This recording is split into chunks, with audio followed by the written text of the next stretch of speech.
will win every NFL Week 11 primetime game. Welcome, football fans, gridiron gamblers, and every one of you degenerates. It's Mitch here to break down and preview every primetime game for NFL Week 11. Giving you my pick, my prediction for the spread and the total of all 4 of our primetime games in Week 11. If that sounds good and you're excited for a new Money Mitch video to hit your little phone screen, your television screen, those earbuds, if you're excited, man, Gronk, spike the like button and don't be a jabroni. Subscribe to the channel if you want to make some money betting on the NFL every single week. That's right. This is a new video. Weekly on Money Mitch. We're going to break down the primetime games, and I'm going to do it just as I do every game. My pick for the spread, my pick for the total, and my breakdown of the matchups every Tuesday. So if you're ready, let me know in the comments and excuse that slight voice crack. Let's go! Thursday night football. What a better way to kick off a new video than by talking about our team. That's right, I said our team, not my team. Our team. The Money Mitch team. That's right. The New England Patriots, baby. And Drake May. This line opened at 11 and a half. We talked about it on our early best bets. It's already 13, maybe because all of you hammered it so hard that Vegas finally said, maybe we should reevaluate the New England Patriots. Maybe the Patriots are finally starting to get some respect from the books. Maybe the Patriots are finally starting to get some respect from the sharps, or maybe the Patriots are public again. I don't know, but I do think Garrett Wilson missing this game has an impact on the spread for sure. I mean, he's literally the only weapon in the pass game that Justin Fields could possibly throw to, and he's out. So that's huge. And then there could be some reinforcements for the Patriots. Don't know if it has much effect on the line, but Kayshon Boutte, Ramondre Stevenson, these guys might play this week. Might help, might not. Doesn't matter. But I really think it's more about some people putting some money where my mouth is, where Mitch's mouth is when it comes to the Patriots. I think that's what it is. I do. I think people are starting to buy the Patriots. And it's just a primetime spot for the Pats. It's at home against the hated Jets. It's a focused Mike Vrabel football team that's not going to take their eye off the ball. You don't have to worry about that, right? This isn't the Buffalo Bills. And the Jets absolutely suck. So let's break down the game and tell you why I would still take the Patriots and lay 13. Because I think they'll win by double digits. I think they'll win by 2 touchdowns plus. Obviously, I much prefer 11 and a half. 13 is another key number in the NFL, right? Like 30 to 17, for example. So 13 is another key number move. Like 12 and a half doesn't really matter so much, but 13, 14, there's pretty big difference there. So breaking down the game, and I actually think if you were going to bet this, I would wait until Thursday. Because I think there will be some buyback on the Jets. Like if I had to process the whole situation here with the spread, I do think that it's going to be pushed to 13. And then I think there will be a little buyback, and I think we'll land around 12 and a half. That will be my guess. Okay. My educated guess, but my guess. So, Patriots offensively, they're taking on the Jets with no Quinnen Williams, no Sauce Gardner, as we know. The Jets defense, we saw them for the first time without those players against the Browns. Key information. The Browns had 23 first downs in that game. That is, I don't know, it might be, I think it is, the most first downs the Browns have had all year. And It's the only game in which the Browns scored 20 points, other than their win against the Dolphins at home, where they scored 31. Basically, what I'm saying is the Jets defense already looks a little worse. I think the biggest area they're going to be worse is run defense. Quinnen Williams was the number one defensive tackle before getting shipped off to Dallas against the run in run defense grade, according to PFF. Sauce Gardner also a very good number one corner who can shadow top receivers. When I look at this Jets defense, they have very little that I think is elite. They've also benched Quincy Williams for what it's worth. So 3 of their bigger names and former All-Pros are all pretty much removed from their lineup. Their safeties are whatever. Their corners, Brownlee is solid. Brandon Stevens, solid. They're not bad by any means. They also traded Michael Carter. So their depth is rather thin at that position. They're also bigger, more physical corners on the outside. So receivers like Stephon Diggs should actually be very active and very efficient in this game. I don't really know if there's a one-on-one matchup for him in this game because he's a shifty, quicker receiver. Especially at this stage of his career, he doesn't have really a lot of vertical speed, but he still has a lot of juice underneath. So he should see a lot of targets, and that's good for the Patriots because Diggs is their best receiver. Demario Douglas is another that I would think would have an impact here coming out of the slot. And then we've seen Drake May make a lot happen with alternative guys, right? Like Mac Hollins down the field with his size, and then Kayshon Boutte with his juice down the field, Hunter Henry over the middle. He could work these safeties or linebackers. I kind of feel like the Patriots, Josh McDaniels, Drake May, the way that they're cooking against defenses that they've played previously, Cleveland, 30-plus points.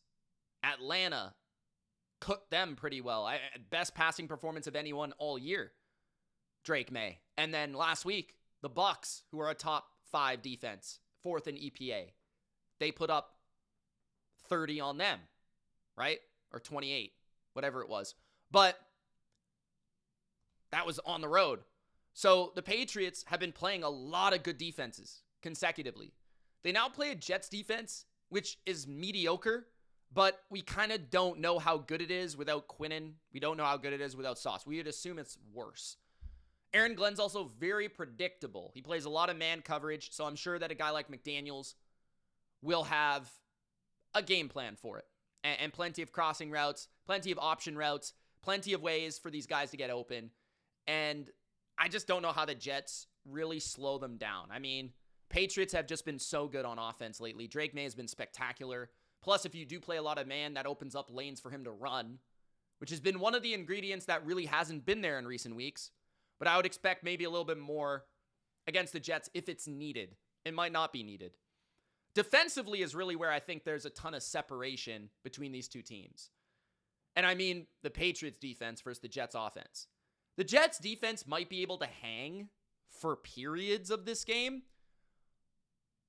They fight hard. They haven't been terrible this year, but they certainly haven't been good. I mean, I'm maybe giving them too much credit. 23 first downs to the Browns isn't exactly great. They only beat the Browns because of 2 kick returns, right? A punt return and a kick return, okay? The reason the Patriots should be 13-point favorites is because they perfectly match up with their offense. Justin Fields is a mobile quarterback who likes to run and hold the ball. Mike Vrabel is one of the best in the NFL at formulating defensive front game plans, containing quarterbacks, spying quarterbacks, and not allowing them to move. That's also been a strength for the Patriots this year. They can do that by having strong interior pressure and containing on the edges with athletic guys like Caleb Chase and then Harold Landry, who can chase down those quarterbacks. Second, and more importantly, the Patriots can play really good man coverage against a receiving core that might have Adonai Mitchell as their number 1 receiver. No Garrett Wilson. Mitchell just joined the team like 2 weeks ago. So not even 2 weeks ago, like a week ago. So I don't know how well equipped he is. You know, who do we got for the Jets target wise? Mason Taylor, Arian Smith. Who are these guys? You know what I'm saying? The offensive line isn't bad, but the Patriots are stellar against the run, borderline historic. They've only allowed one 50-yard rusher all year, and it was Sean Tucker who ran for 53 yards last week. That's it. The Patriots have the number one run defense in football. They're number one in yards allowed. They're also top 5 in almost every other metric you can find. EPA, success rate, yards per attempt, doesn't really matter. They're elite against the run. I mean, I have been extremely impressed by my team's run defense. Then on top of that, the Jets defensively are last in turnover percentage. And the reason I bring that up is if a team is going to hang in a game and make it competitive, they're going to force a turnover, are they not? Against a much better team. And the Jets don't do that. I think part of it is because they play so much man coverage that unless you're blitzing and getting home on strip sacks or popping the ball in the air, man coverage often creates a lot of incompletions, right? More incompletions than zone, a lower completion percentage, but less turnovers. That's often the way it is. I'd also say that no receivers. Justin Fields threw for 50 yards last week, and one of his completions was 42 yards to Breece Hall on a screen. So if the Jets can't run the ball, if Justin Fields can't throw the ball to Garrett Wilson, they probably won't be able to move the ball at all. They might have 10 points, 13, 14 points in this game. What are we thinking the Patriots put up? At least 28? At least 27? On a bad day? If they take the foot off the gas? Like, to me, this is a Drake May MVP moment game. This is like beat the absolute pants off of the Jets type game. This is like announce Drake May to the mainstream. Remember, they've only had one game on primetime, and it was the one they beat the Bills. So they haven't had these opportunities to build May's MVP case. It's at Gillette, too, the first primetime game at Gillette, where the fan base is fired up. So there's a lot of factors why you should like the Patriots. In terms of the total, I would lean under only because I don't think the Jets are scoring more than 14 points. So do the math. I think New England probably wins by 17 points. Something like 30-13. That would be my guess.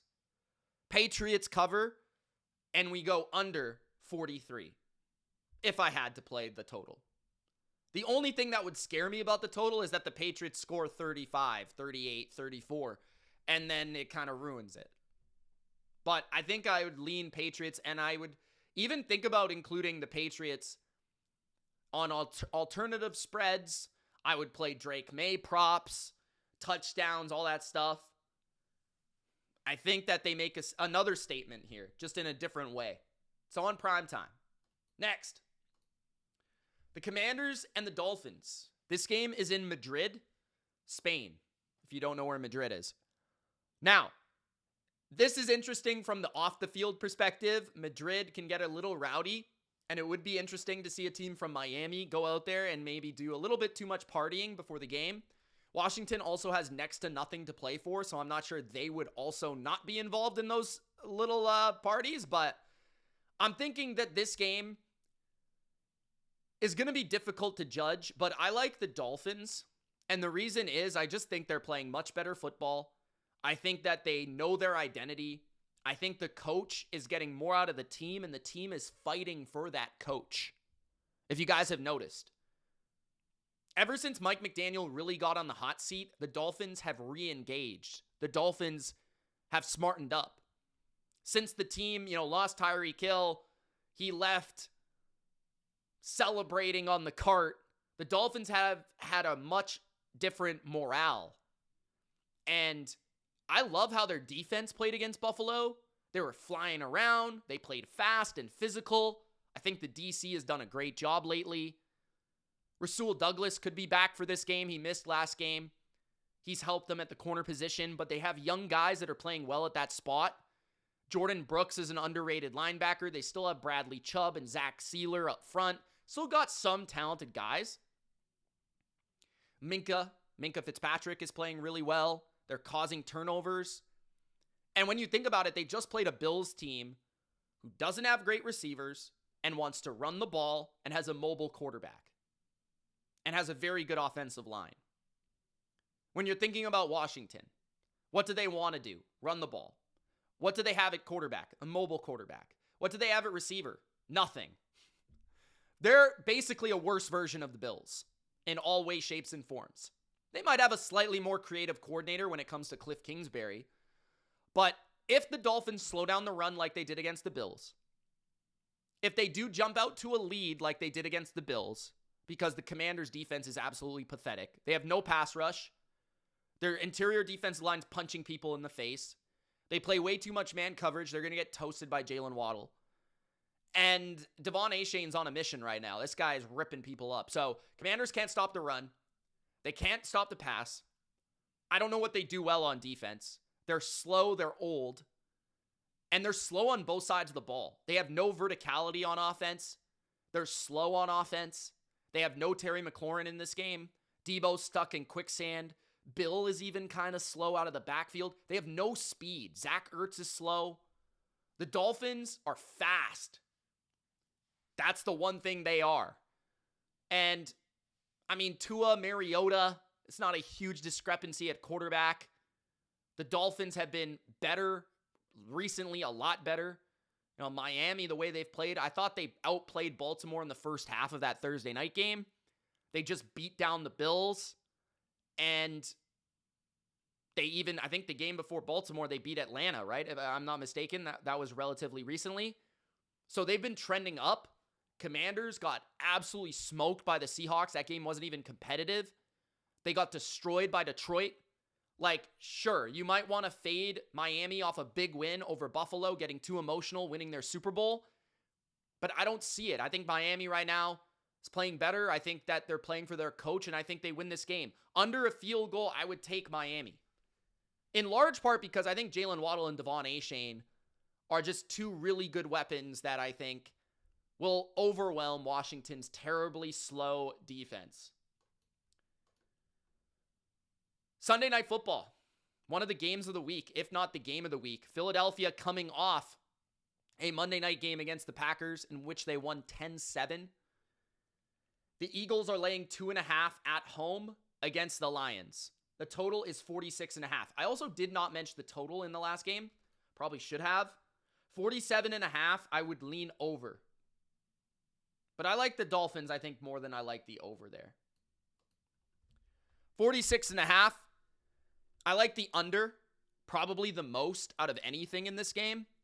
But then I would also lean Eagles. And let's explain why. So yes, Philly is on a short week, but Philly is at home. Detroit is not playing at home where they're typically more dominant offensively, although they're coming off a very impressive road outing against Washington. One of the things that might help Detroit is Dan Campbell as the play caller. He was calling plays against Washington. It really seemed to help and spark the offense. It got Jameson Williams and Jahmyr Gibbs the ball more, and that's what they need to do because those are their two most explosive players on their team. But what I liked more this week was Philly's defense. Philly's defense was extremely impressive against the Packers.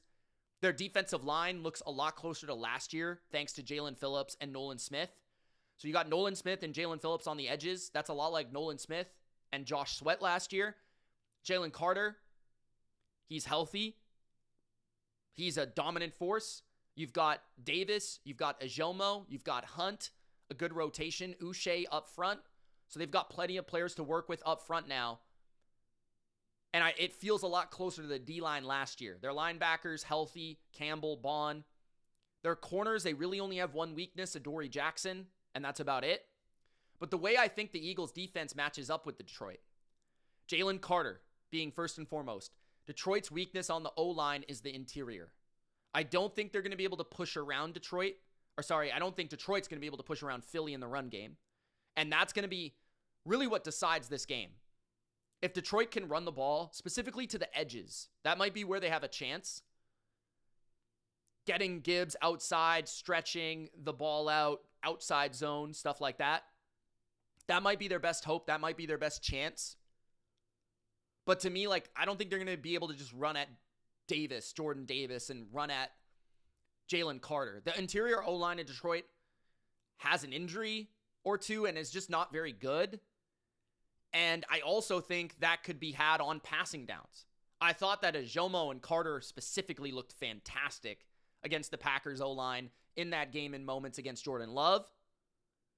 And we've seen Detroit's offensive line not look nearly as dominant as years past. Sewell's dealing with an injury. Decker's been dealing with injuries all year. Jared Goff, when moved off his spot, is not the same quarterback. I'm sure Fangio can study that Flores tape to a certain degree. And Quinyon Mitchell is a great matchup for Jamison Williams. Cooper DeJean is a great matchup for Amon-Ra. I do think Detroit might struggle in general on offense, but Philly might struggle to get the ball to Jamison Williams and Amon-Ra St. Brown as much as they want. I think that it's going to have to be more Sam Laporta. I think they're going to have to rely on a little bit of Isaac Tesla in big moments. I think they're going to have to rely on Jahmyr Gibbs out of the backfield, David Montgomery. I think this Philly defense, specifically at home, not in the dome, outside, outdoors, colder weather, Jared Goff outdoors, I think they win the line of scrimmage on defense. I think they have good matchups with Mitchell and DeJean, and I think they can hold their own on that side of the ball pretty well. Fangio also has experience against Jared Goff. So I kind of like the Eagles matchup there on that side of the ball. And I look at the offensive side, and I do think they're going to be able to manage a better passing game because Detroit doesn't have a dominant pass rush. It's good. It's not great. I think the Eagles have a better pass rush. I also think the Eagles have the better O-line. Now, I'll have to check on the health of Lane Johnson. That is critical. But assuming health for Philly's O-line, I don't think Hutchinson's just beating Mailata. I don't think he's beating Lane Johnson senseless. I think that they'll have enough time against Detroit, who plays a lot of man, and eventually Devontae Smith and A.J. Brown are going to separate and get open and make plays one-on-one. If Detroit wants to sit on islands and play man-to-man and bring the blitz against Jalen Hurts, he's going to make you pay down the field. Goddard's tough to cover one-on-one. Saquon. The Eagles' run game isn't as good this year, but you have to respect it. So I don't love the Eagles' offense, but they have the cheat code in short yardage. They match up well with Detroit, where Philly is more so struggled against zone-heavy defenses like the Packers, not man coverage. So there's a lot that I like about the Eagles systematically on both sides of the ball. I do. Also, being in Philly, it helps. Kirby Joseph, Terrion Arnold beat up for Detroit. Arnold probably out with a concussion. One of their key corners for this game. Kirby Joseph could be back. Pay attention to that. But I lean Philly there.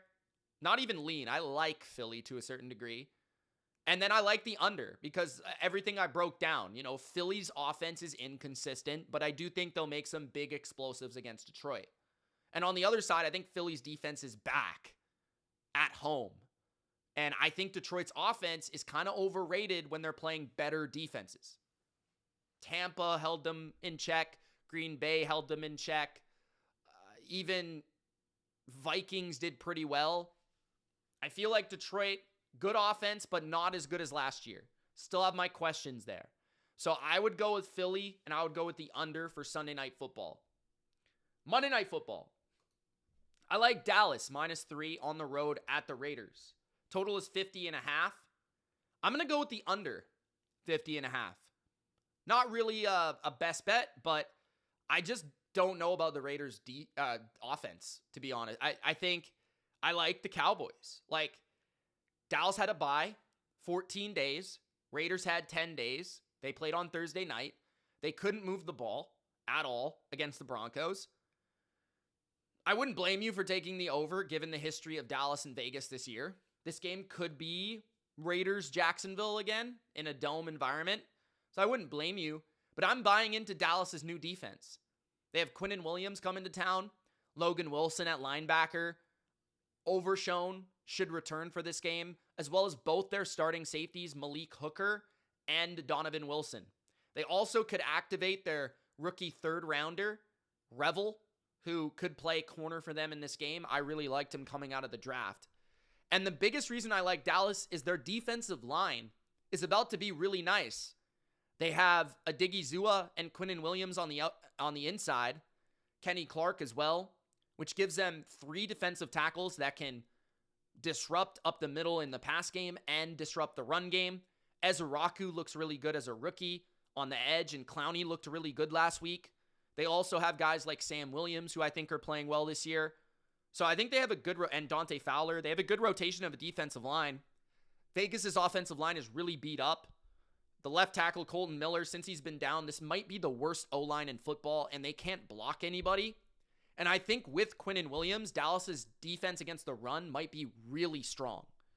Because there might even be a possibility that they move Odighizuwa to the edge on certain plays. They put Kenny Clark and Quinnen inside against the run, and that might make them unstoppable against the run with Clowney on the other side. They might be stellar against the run if that's the case. Dallas also has a bad secondary and a bad corner position, but the Raiders have terrible receivers like Dante Thornton. They traded Jacoby Myers. They have old man Tyler Lockett, who they're throwing the ball way too much to. Jack Besh. Like, who can you rely on? Trey Tucker? Who are the receivers other than Brock Bowers? So Brock Bowers will get his. He'll make some plays. Does scare you to a certain degree. But Geno was banged up. He could barely walk on Thursday night. Kenny Pickett looked horrible when he came in the game. I just feel like, yeah, Dallas should be able to move the ball. On the outside, they should be able to throw the ball against a weak cornerback group of the Raiders. Raiders have a good but not great pass rush as long as you take care of Max Crosby. They have a strong running game. Dallas loves playing in domes. Dak is the much better quarterback this year. And I think CeeDee Lamb and George Pickens dominate this game against the Raiders secondary. So I think this is a huge spot for Dallas. There's belief in their building. They were aggressive at the deadline. I think they beat the Raiders pretty soundly here. I think this game will be similar to the Commanders in terms of like dominance. So Dallas wins, Dallas covers. I don't know about the total. I said under because I'm believing in this Dallas defense and I'm not believing in the Raiders offense, but I could see it going either way. So I wouldn't take my word for that necessarily, but those are my breakdowns for the primetime games in week 11. I hope you enjoyed. If you did, Gronk spike the like button. Don't forget to subscribe. I'll be breaking them down further in my real picks video, which comes out every Wednesday. And then if they are in the best bet section, you know it will be there on Thursday. So make sure to check that out. Of course, Thursday Night Football is never in my best bets because it's too late. But yeah, hope you enjoyed. Subscribe. We'll see you in the next one. Peace.